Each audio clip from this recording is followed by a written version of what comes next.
Hi, today we are going to bring back John and Scott. They don't even need last names anymore because you all know who they are.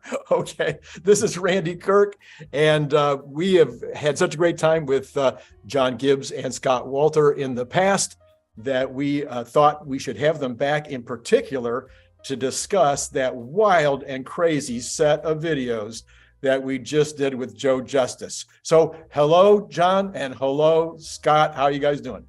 Hey, Randy, doing great. Doing good. Thank you. Thank you for having us back on. So I'm just going to throw it out there. I know you guys have seen the videos. I'll start with you, John, because you are one of the co-authors, of the amazing book, the Elon Musk mission. Right there. So I'll start with you.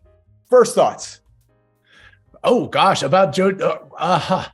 So the Agile thing was really cool. So there's two videos I've seen so far. The first one that you released was the Agile video. And I was like, I'm down with that. I'm understanding it, where he's going with all that. And then we got to the one that I watched last night. And I think my mind fell on the floor.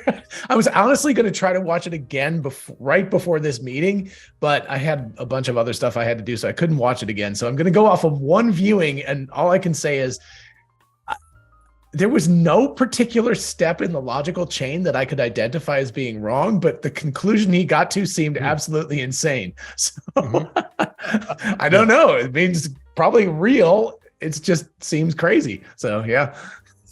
Pretty well. Well, Scott, Scott, what about you? Well, I know we were going to just talk about the third video, which hasn't been officially released yet. So we're on embargo here. Well, yes. As we speak. As we speak, comes out, it will have already been. Yes, we will have already done it, right? So we had a chance to look at it, and Joe Justice is kind of known for some, let's say, sometimes rather outrageous, examples or conclusions that he comes to. So when you said you got to take a look at this, I went into it with a certain amount of trepidation, like, oh no, what's Joe going to come up with?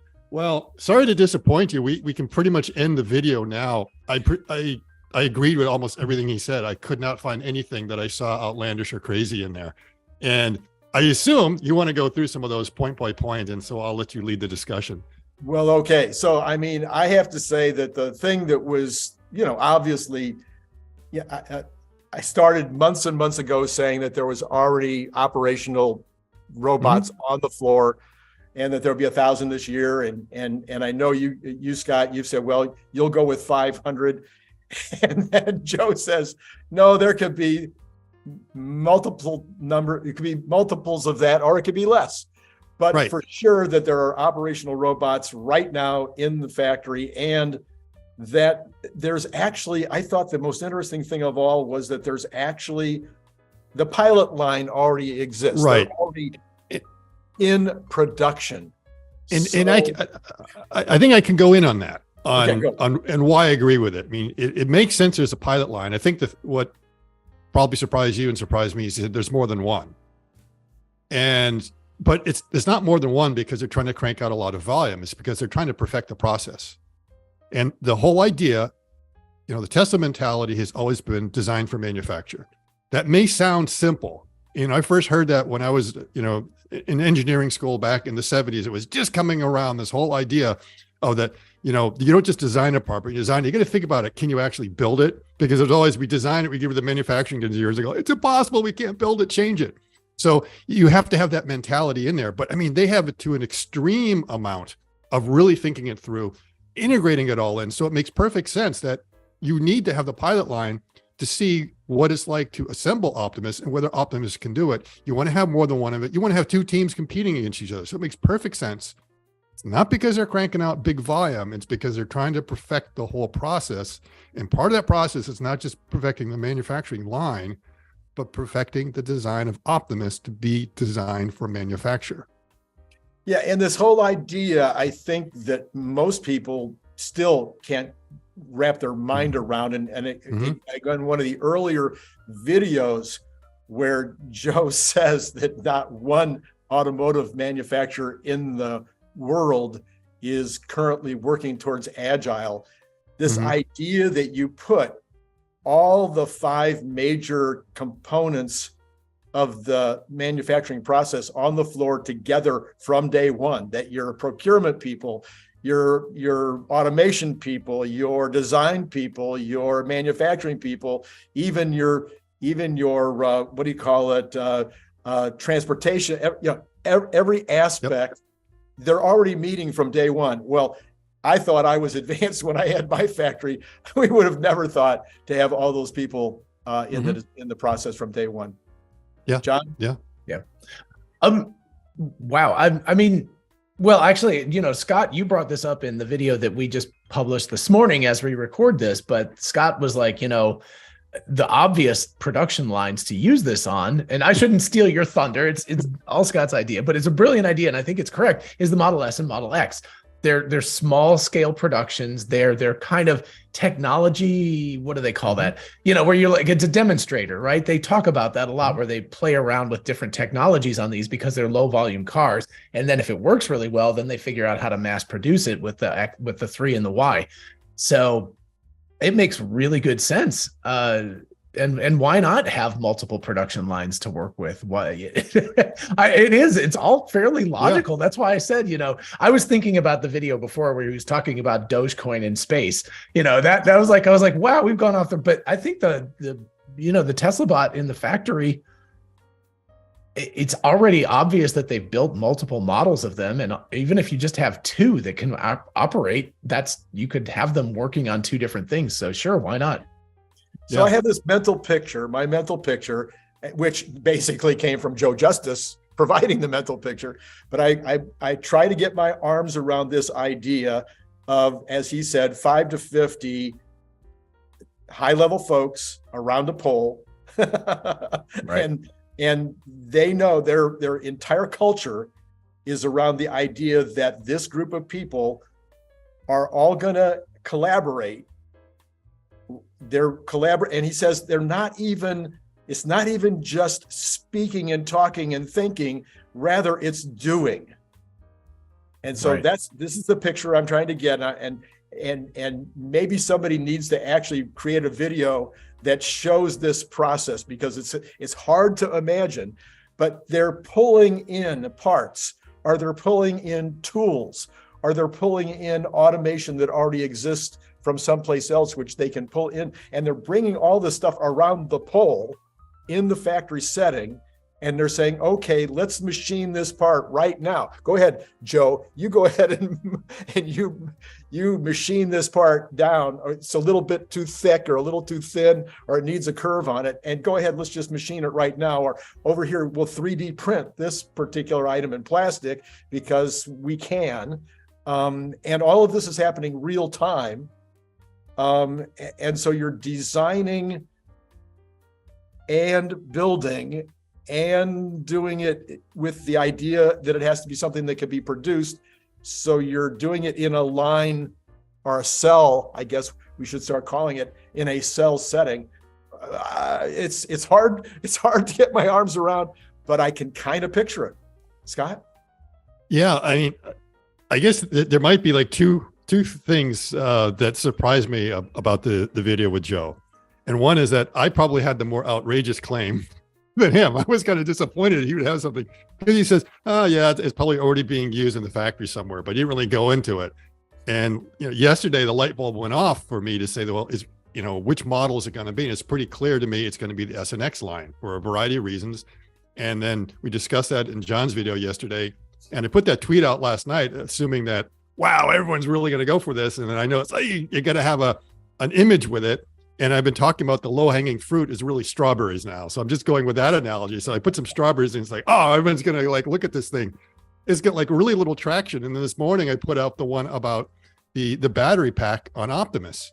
And that's the one that's blown up. And I just had like the same old picture we've had of Optimus around the operating table and stuff like that. Right. And like everyone's looking at that. So I learned like, next time I get strawberry fields, because no one likes strawberries, I'm going to have dark Optimus out there with the laser eyes, like blasting at the strawberries, and then everyone will look at it.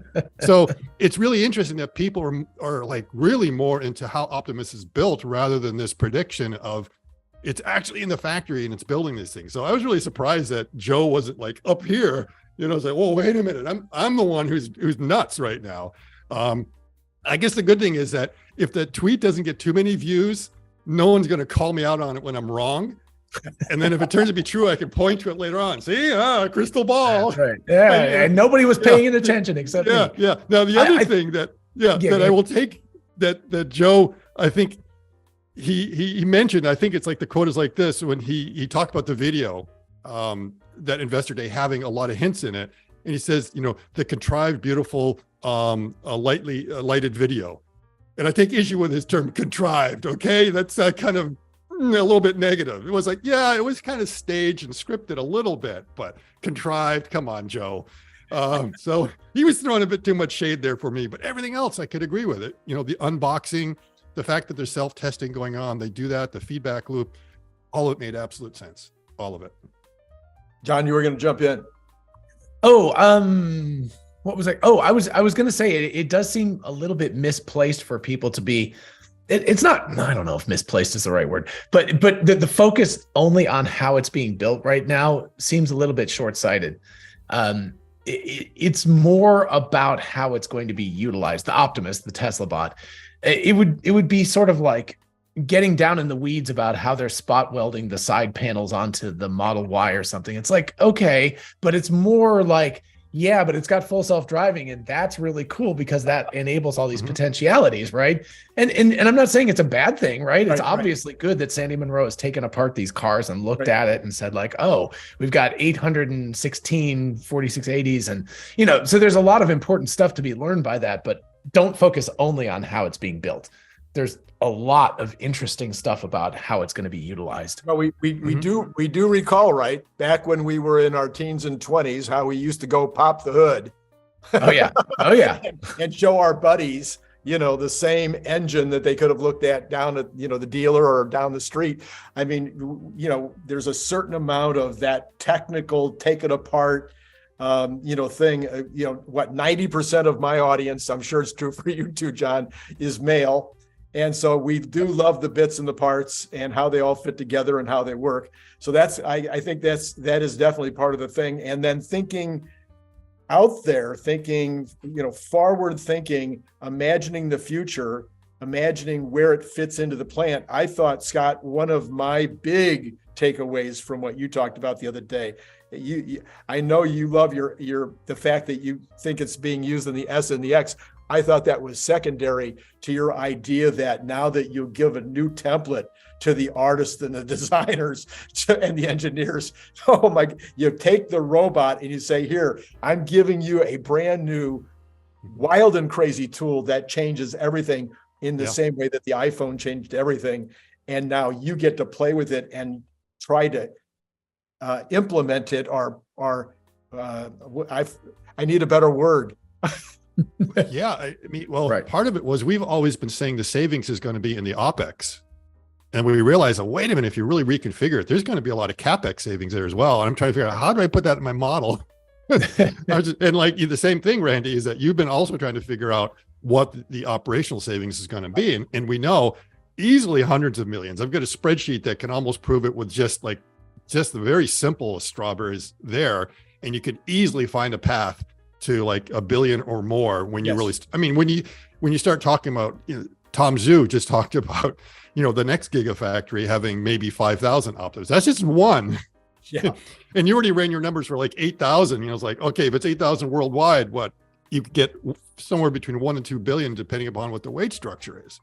But if you have a lot more, you are talking incredible savings. Yeah. And then you go one step further. I love the comments. I'm always asking my folks to please comment, send those comments. I know you said the same thing the other day. In fact, in the video that was you guys put out Wednesday morning, if people want to go back and look at that. Right. But the comments that come in are great. One of the comments that came in on mine the other day, which blew my mind because I hadn't thought of it myself, is the next place they go besides their own factory is to their supplier factories. Right. Holy mackerel, the potential for taking the bot to the supplier factories and helping these suppliers become more efficient in terms of producing for Tesla, a whole nother layer of savings that gets passed right through to the bottom line or to the consumer. Yeah. I've got a comment bombshell for you. Okay. Because the tweet that did really well about the battery pack, I started out, I said, Sandy's favorite word, scotoma, which we all know means like a blind spot, not seeing it. But I pronounced it Scott oh man, because and it was one of those things that we didn't see the battery pack. And we went through and John and I kind of figured out what's there. And we think it's probably not a pack, but might be a ring around the back and everything else. And someone else points in the comments like, oh, you think there's 24 and he knows what the voltage is and everything. He says, do you realize in packs of 13, it gives you 48 volts? Right. And it's like, oh yeah. Okay. So maybe it's 26 to kind of guarantee that. So again, the comments that are coming back, it's like, I had to quote tweet that out and say, Dad, of course Optimus is going to be 48 volts. So again, the scotoma, it was like right there. And now we realized, oh, there we go. So those comments are absolutely great. And then it's a discussion. It's not an argument or a debate that's going on there. It's a really good discussion with these good points coming in there where it changes my thesis. I'm going around here and there because I need data points and I am open-minded. If I am completely wrong and everyone points it out, okay, I'm ready for that. Yeah. I have a video that's out right now that asks Elon 10 big questions. So as we're recording this, that was just released Wednesday morning. And I put it out to my Patreons earlier, of course. And one of my Patreon guys came back, and I know this is off subject, but it's kind of relevant, is that he says maybe the reason the semi has been slowed up, maybe the reason we haven't heard anything about the semi for a couple of weeks is maybe they're switching the semi over to 48. Yeah, and you know what? Major change. Now they could also be doing Optimus on the semi line. I mean, that's another low volume, new ramp up. In a location where it would be easier to not. There's no one going to see it. Yes, it's absolutely isolated from the rest of the world. Yes.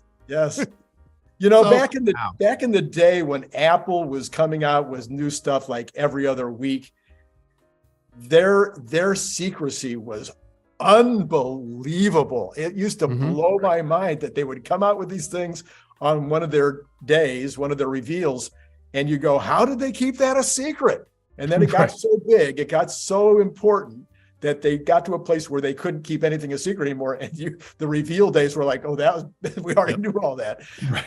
But Tesla seems to be at a place right now where they're still able to keep the secrets. And so I don't know how. I don't know how either. Right. So, They must have very, very tight NDAs. There you go.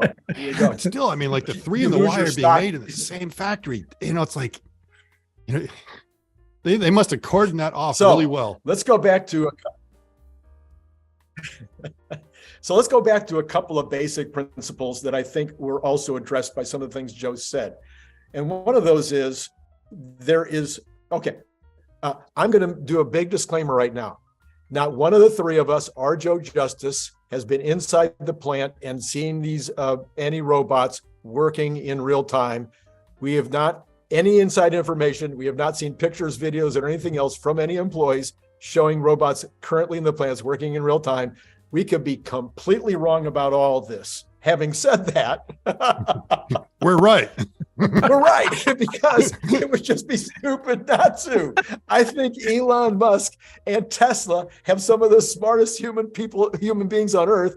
And I can't imagine why they wouldn't be at this point plugging in a robot in anything that they can see that would be a useful application and trying it out and starting to see if they can make it work.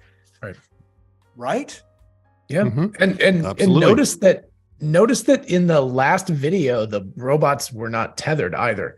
So they were walking on their own. And once you achieve that status for the robots, when they don't need some sort of special little, hanger thing to keep them safe, you can put them into any situation where it's relatively safe for the human beings and safe for the robots. So yeah, there's tons of, as Scott is calling it, strawberry fields. There's lots and lots of dead fruit on the ground. Just like strawberry fields forever.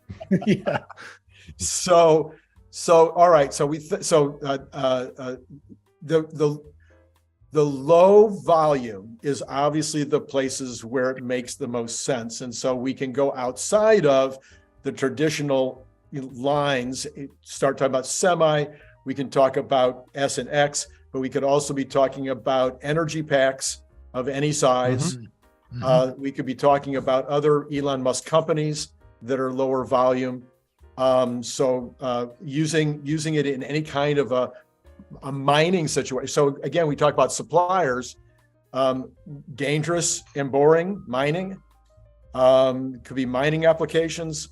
So there's all kinds of supplier opportunities that are out there, and these could already be places where they are deployed or could be deployed. But I think the reason I saw this so early is because I was a manufacturer in a relatively low volume environment. So, 5 million bottles a year is not a lot of bottles. And so you can't necessarily always automate a line when you're only at 5 million that you could automate if you were doing 20 million. Right. Yes. And some things you can automate at 5 million that you couldn't have automated if you're only doing 1 million. So these are, I think this is another thing that's missed by a lot of people that don't have factory backgrounds is, that seems like that would be easy to automate. Yeah, and it'll cost you $100,000 to automate it, and it's bolted to the ground, and it only knows how to do one thing. But now you take an Optimus robot, and all of a sudden the Optimus is not programmed to do one thing, and he's not bolted to the ground. So if we decide there's a better way to screw this in than using Optimus, then we just send Optimus down over here and ask him to carry this product and put it down over there. The flexibility is the whole key.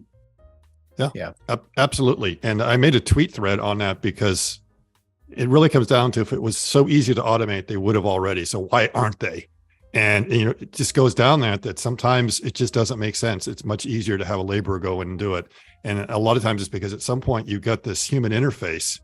And if you want to get an example, and again, just going back to that China video where you have the human loading it to a robot that then loads it to the other robots. Yeah. It's like, you see, they've already tried doing that. And at some point you still need this man-machine interface. Yes. You're just going to keep on moving it out. So that's part why. And you have to look at, again, it comes down to the ROI. So I always say ROI is king on everything. So if they could have done it, they would have done it. Absolutely. Yeah, you're always looking at that. My son, a few years ago, he was in business school, and he said, "Dad, we're talking about what is the value of having some kind of minimum wage law?" And I said, "Minimum wage law makes no sense. If you have ever sat in the chair of a manufacturer, at least once a year, maybe 10 times a year, maybe once a month, maybe once a week, you are looking at every single process in that manufacturing facility, and you're saying, is this something that I can automate, or is this something I can send overseas?" And so you've always got those choices in front of you. Is this something that I continue to use a human in the United States to do? Or if the price gets too high, if that human is now charging me $25 an hour plus all the overhead, is it now finally time that I can afford to buy that automation product? Or is it finally time that I need to make it overseas, because now I can make it overseas, import it. The ROI is more appropriate for the overseas manufacturing. Yeah. And some people say, "Oh, that sounds like a really cold-hearted decision. You're doing something like that." The reality is, if you don't, you're going out of business. And then the employees you do have, they're lost, So if you don't do that innovation, that's the only way you can stay alive. So the competition will do it. You're not a charity. Will do it. Yeah.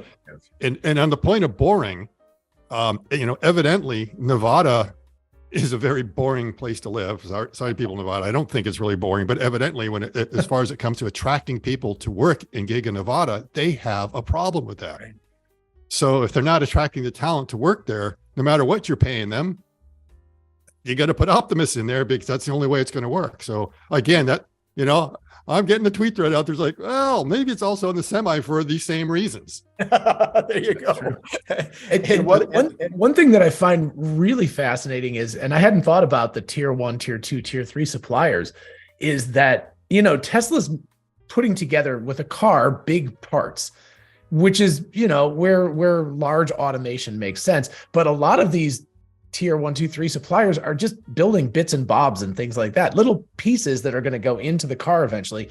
That is a situation where you guys are absolutely right that Optimus makes more sense, because you're not talking about very large things where buying a very expensive robot that can move, the side of a car from one place to another makes sense, because you have to do that 1 million times a year or whatever.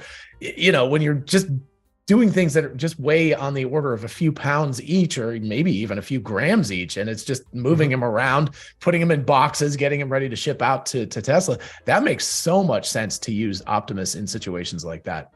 Yeah. And I can make a good example on that, Randy, is that, if you have a bottling line, you're making, you have like millions of bottles going to the plant all the time. You need hard automation, because you imagine if you make that a manual process, some guys going on here, they're just not going to be able to keep up. And even if you get a robot to do that, it might be a little bit faster than a human, but still it's not as fast as a dedicated bottling line. So it all comes down to cycle time. So what the operator has to do with loading that part, he's just doing it like, once a minute, just kind of going around. It's not something that you're feeding it at a really frenzied pace that you need to have the automation. So that's the other calculus. What is the cycle time? Do we really need to go really fast? Yeah. And are we taxing the worker? Because we want to keep them at about 80% utilization, which is why they're kind of tending 2 cells at the same time. They go over here, he does this one, walks over, does the other one, just keeps on doing that. And it's a fairly easy pace to do that. So that's the other calculus that goes in there. How fast is it? Well, and I might have already used this on a video that we 3 did together before, and I know my listening audience probably is tired of me popping out my bottle, but there's a lot of difference between that bottle that you are screwing on and a bottle that has a tethered cap that's a push cap. Right. So the tether is a nice thing to have because you don't lose your cap, and so the bottle lasts longer. Right. And then that tether has to be, how do you get that tether on with an automated piece of equipment? It's not that easy to get that tether on. And then you've got to bring the cap around and apply it. It's not just screwed on in your automated example. So your automation, even though it's 5 million a year, there was, I had automation companies that said they would build me a machine 25 years ago, 20 years ago. They'll build me a machine to do this. It'll only cost $100,000 25 years ago. $100,000 to be what today? Yeah. And then they'd say, but we won't guarantee it'll work. And then can I ask you a question? An Optimus can do that all day long. Yeah. So here's my question, Randy. How many of those do you make compared to Coca-Cola? Yeah, exactly. If this was if we'd been doing maybe at 10 million a year, we would have said, you know what, let's spend the 100,000. We'll take the risk. Right. But at 5 million, I couldn't see taking the risk. So those are the balancing acts that take place all the time. And some of it has to do, you've mentioned, Scott, I know it was really new for me. I didn't really, maybe it was John, I can't remember, about this idea that we know where our hand is. The old proprioception. Put your finger on your nose. Proception, is that what it's called? Proprioception. Proprioception. Okay. Yeah. So that whole concept, well, that has to do. So I was just thinking about a tire. There we go. You were mentioning large things, John. So you have what? If you're making a million cars a year, that means you've got 4 million tires coming into your factory. Ooh, yeah, they're not that heavy, but they're heavy, and they need to go up and they need to fit onto those 5 bolts. Right. But are you going to line up the wheel so that an automated thing can put it onto those 5 bolts? Or are you going to use a human who goes up and kind of jiggles it around and then finishes the job? Right. Well, then a robot can easily take the place of the human in jiggling it around and getting it to snap into place. Yeah. I mean, the thing is, the human is not picking up the wheel and putting it on there. There already is a mechanism to make it easy for them to do it. And the mechanism is designed that you go down and it locks in. So now it has the correct position of the tire, because the tire might be coming in a random orientation. Right. And so you got to go over, you pick it up. Now you have it. Then you come over and it just pretty much pops in, and then it has the lug nuts, and then like all 5 of them are done at the same time. So you're not going up there and then tightening them yourself. That's all being done in parallel, and it makes sure it has the correct torque. So it's set up. However, there's this human that is taking that lift assist and then going over, it's another strawberry right there. But those are the kind of things.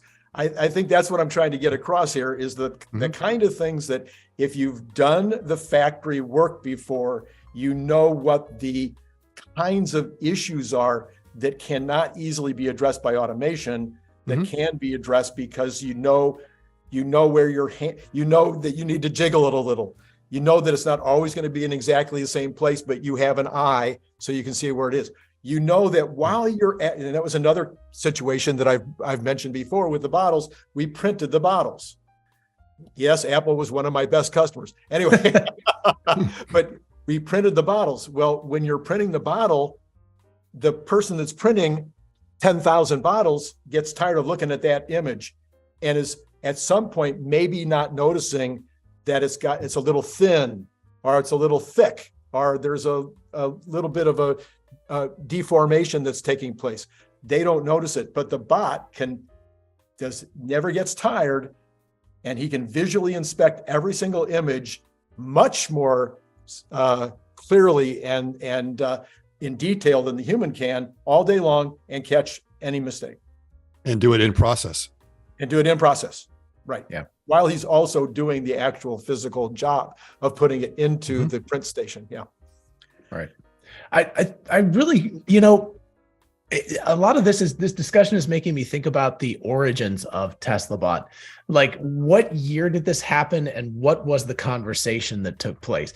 Because I'm thinking that, they started building the Roadster, then they built the S and then the X, and then they got to production hell with the Model 3. And it was probably, I'm guessing, somewhere around there with the fluffer bot, that thing with the pad, the batting that they were trying to put in. And probably Elon and a bunch of other people started going like, wait a second, if we can get the full self-driving technology, and it was already, FSD came out of the factory. So for people who don't know, FSD is an outgrowth of the AI that's in the factories. So they have vision everywhere. They have all of this stuff that's going on. But they probably said, wow, if we could package this up in a humanoid robot, it could do some of these jobs that we really need to automate now that we're doing a million, well, at the time, let's say 100, 200, 300,000 cars a year, as opposed to just tens of thousands of cars. We need something like this. How can we make it? And so the skunk, I'm at a guess, the Skunk Works probably started 4.5 or 5 years ago, where they started pondering how they could do something like this. So it's funny. But it's an interesting evolution. It's like at some point there was a pain point. You're always thinking as a business, what is the thing that I can come in and solve somebody's pain point? And for them, the pain point was probably like, we really need a robot that can understand the world, not just kind of automatically do this like over and over again, which is great. It's funny. I always thought it was the wiring harness. That could be true too. No, it is. I've always thought that was the thing that triggered it. Yeah. Because it's a quality problem getting that wire harnessing going in there. Even for humans, it's very difficult. So they redesigned it again for manufacturing because no one really designs a wire harness for it. But I absolutely agree that probably the fluffer bot had something to do with it, because this is what's unique about Elon, is he wasn't just down on the floor yelling at people to get their work done. He was programming the robots. So either he picked it up on himself, looked over there, or actually got a programming course from KUKA. I'm not sure what it is, but he was down there actually trying to get the robot going up there. And you probably noticed what I've noticed all along. Programming industrial robots, period, is still crap. We haven't really advanced much from when they came out. So we have online programming and offline programming. We try to do it different, but still it hasn't progressed enough. And you're just looking at it and saying, this is tedious. There's got to be an easier way. And they can't do this. So he probably came in with such frustration of looking what is like, you know what? We should just be able to tell the robot, do this, and it will do that. And that, I'm sure, if it wasn't the Genesis, it was the tipping point, because he'd probably always been thinking like, oh, it'd be cool to have an Android robot someday. And right there, he said, we're doing it now. And then he started sketching things out. Right next to the notebook where he's got the sketch for the VTOL, airplane, Right. So you bring up the other major thing that Joe Justice spoke to. And I really hope that folks who have stayed this long realize the magnitude of what Joe said in terms of this is already, that the robot is an unboxed product already in the factory. Now, he doesn't know that, but it makes total sense. I can't imagine that it's not. It makes better sense to do the robot as an unboxed than it even does the car. The car is a much harder thing to do the unboxed process on. And that they already know how to do that. It's already part of their process. So it's an unboxed product, and it's already being made in some level of volume. It's already being produced. But then he said, they've been making the robot, the entire factory is the robot. They've got thousands and thousands and thousands of robots in the factory that they've been training and teaching and programming, and all of them work together as one giant robot. And that a lot of the aspects of the Optimus robot are things that they've already been doing for years in terms of the way that the fingers work, or the way that anyway, I'm not a technical guy. You guys need to help me out here. Yeah, it basically it's always been about the software, getting the robots to talk, understand what they're doing at any particular point in time, whether they're up or down, and then also knowing where the material flow is in the factory, because you have to keep supplying everything. That when you start running out of your consumables, you want to make sure they get there before you end up, before they're empty. You don't go in there and go, oh, we're out of milk, I guess we got to go drive to the supermarket now. It's like, no, you pick up the milk the day before because you see you're running low. So you need to keep those things. That's the whole idea of the supply chain within the factory. Right. Yeah, well, and I'm thinking supply chain, but also just the integration of all of the different robots. We've talked about the dance, we've talked about the choreography, and so you have all of this stuff that has to all happen in flow in a very complex product. So then the last thing and Joe, I don't think Joe mentioned this, but this morning in the video, again, it's your Wednesday morning video on John's channel, you brought up this idea of the coordination between the robot and humans, and how they need to be able to coordinate with one another, and that the humanoid will be able to do that so much better than these stationary robots that require fencing and sirens and lights and every other thing to keep them from killing accidentally, because they're not certainly intentionally killing, but they're unintentionally possibly going to kill a human. That brought to my mind, again, a comment from several weeks ago about we will also be visualizing through the robot's eyes. So they're already doing this today, of course, but the Optimus makes even more sense. So I have this picture of what was the movie series with the robots that change from cars into robots.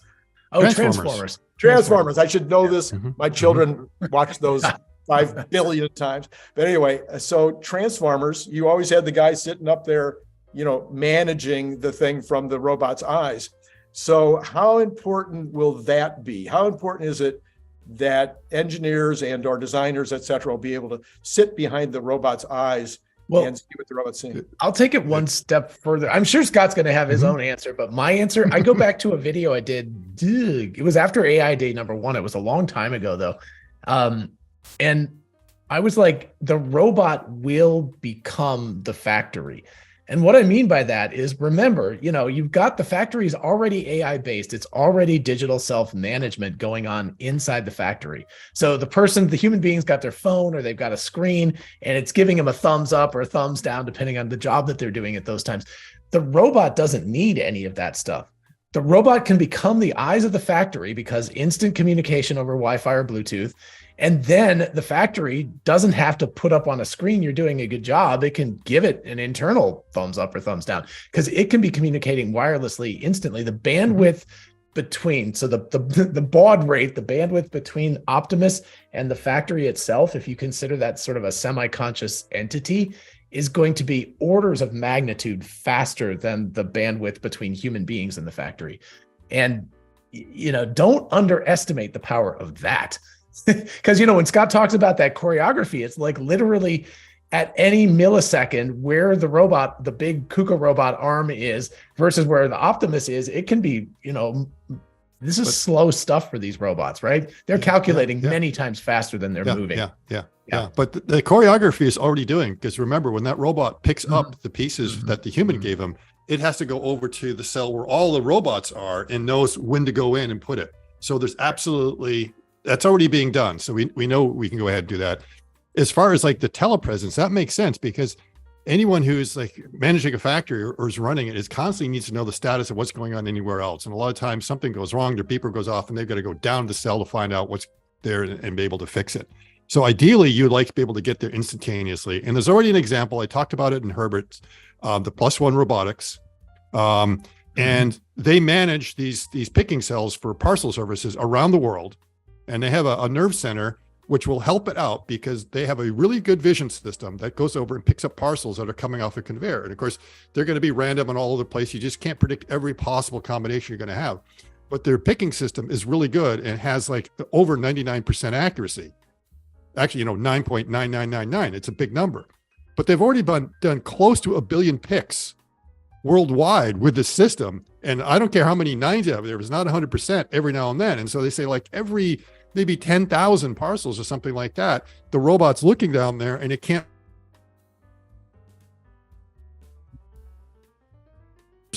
Drone operator right now that the military has. It's using similar kind of technology. It will that one right there, and the robot goes in and goes. And so that's a quick example. Scott, would you be able to go back?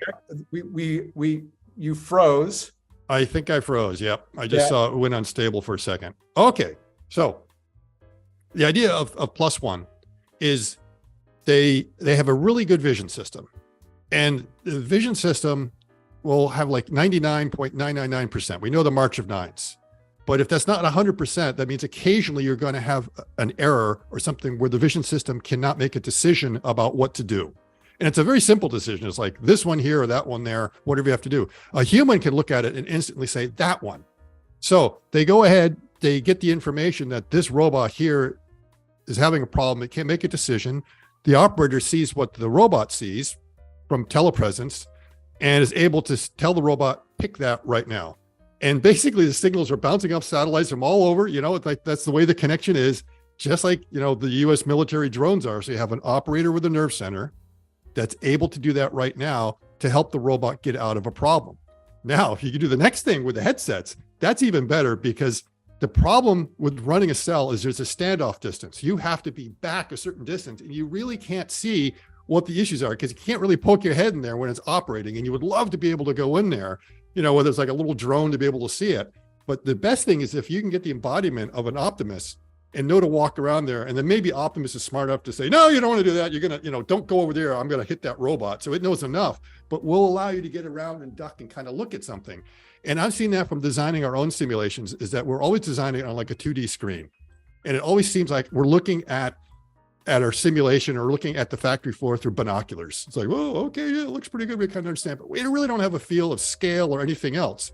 And then when we bring them into VR, wow, what a game changer. You go in there and it's like everything is scaled 1-to-1. You got the stereo, and the robots will be swinging on over your head, but you don't have to worry about killing you because it's in a virtual environment. But you are seeing the operations up close and you're understanding them, and you're catching the flaws. You're saying, oh, that's a mistake. Oh, that's why it's colliding. I can see that there's going to be a little issue over here. So now imagine doing that with AR. You're running in there and the manager does not have to get on a bike or a golf cart or whatever to get to that side of the factory right away. He's sitting somewhere else and just like, oh, put him on. Look at that. Oh, look at that. And then they can go ahead and make decisions, or you can tell an operator what's going on.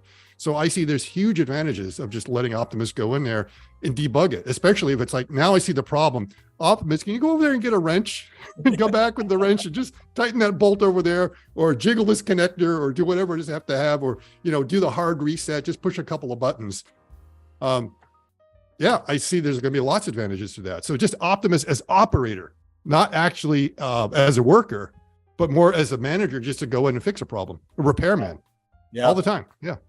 How interesting. How interesting. Well, all right. So we've kicked around the things that Joe had to say. We've added our own level. We've even added a level from the comments that have been coming into our YouTube or onto our Twitters. So we would just want to encourage all of you, everybody out there, comment here and on Twitter.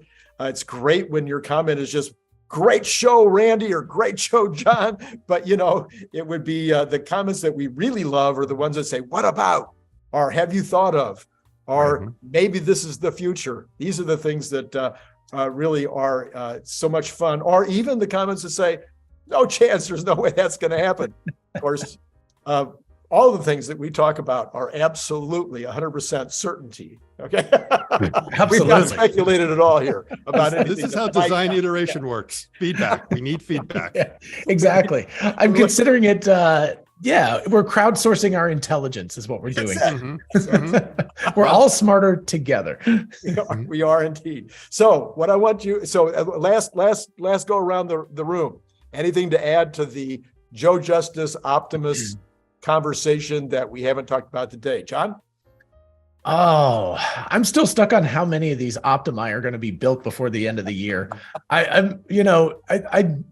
There's a piece of me that keeps going like, nah, they're just going to build a few dozen of these things by the end of the year. But you guys are starting to sway me that it could be in the hundreds. And I don't know.